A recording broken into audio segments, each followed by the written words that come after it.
What would you say has been the highlight of your careers? Start down there. Yeah. We'll come this way. They take a lot of time down that end of it. Well, there's highlights and there's downlights, I guess you'd say. So highlights are sometimes the first things, like the first launch you've ever experienced. The first manned spaceflight launch that I ever experienced was John Glenn's, which turned into a near disaster, but finally great relief. The first spacewalk is just fascinating kind of an experience. The first rendezvous in space, that was kind of cool because we really beat the hell out of the Russians on that one, where we didn't beat them on the EVA, the first spacewalk. So there's a lot of those along many years of a career. So there's some highlights there for sure. Well, I agree with Dutch. You know, I worked there for 37 years, and I guess I look back, and my big highlight was making the launch team on Shuttle 1 and 2, because we had never flown that configuration or tested it before we flew. All the other vehicles, we had already tested the configuration we actually flew. With this one, we took 2 SRBs that were tested in Ogden, Utah, main engines that were tested in Mississippi. The orbital vehicle itself was tested flying off of a 747, and they all had their own software, and then we put it together on launch day, and it's the first time we ever worked them all together. And you're sitting there like, you know, he likes my term. I sat there all puckered up, just hoping to get it off the ground safely. What does that look like when you're bucketed? You know, something squeezes like that, you know, you really get Wine juice. Once that thing lifts off, and you have SRB separation.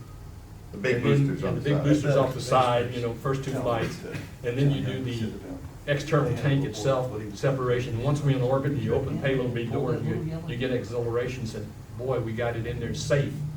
So what I want to do is make sure we get the vehicle in orbit safe, and then we'll hand it over to the orbit team to take care of it while it's in orbit, and then we would have an entry team. Of course, the other highlight is every time we bring a crew home safely, that's a highlight that you'll never live down. The deal is getting home safe.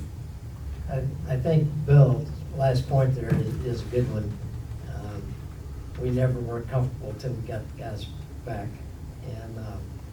But I think the highlight of my career, I've had a little time to think about it while these guys were talking, was the first day I walked into the control center at the Cape. I arrived between Mercury and Gemini. They just finished Mercury, so I missed it, but I got in on the first of the Gemini program. And we launched the first 2 unmanned tests at the Cape. We used the control center at the Cape, the same one that he used in Mercury. And I never will forget the first day of walking in there, and I heard about Chris Kraft, who was our Uber boss. And all of a sudden, I was in the same room with him. And I remember the first simulation that we ran. Every time we ran a simulation and we would have a failure, a success, whatever, we debriefed it, and each position had to say, what did you see and what did you do right, and more importantly, what did you do wrong? It was a fess-up time, confess if you made a mistake. And I turned around, and he was at the console, the row behind us, and I turned around, and there he was. I had not met him. And of course, I've been in fighter aircraft and carrying nuclear weapons and all that kind of thing. But when I looked into his eyes the first time, Dutch calls them laser beams that he looked at you with. And I said, by God, I'm here. I'm inside this room. Now I got to talk. And I was a little nervous, but I talked.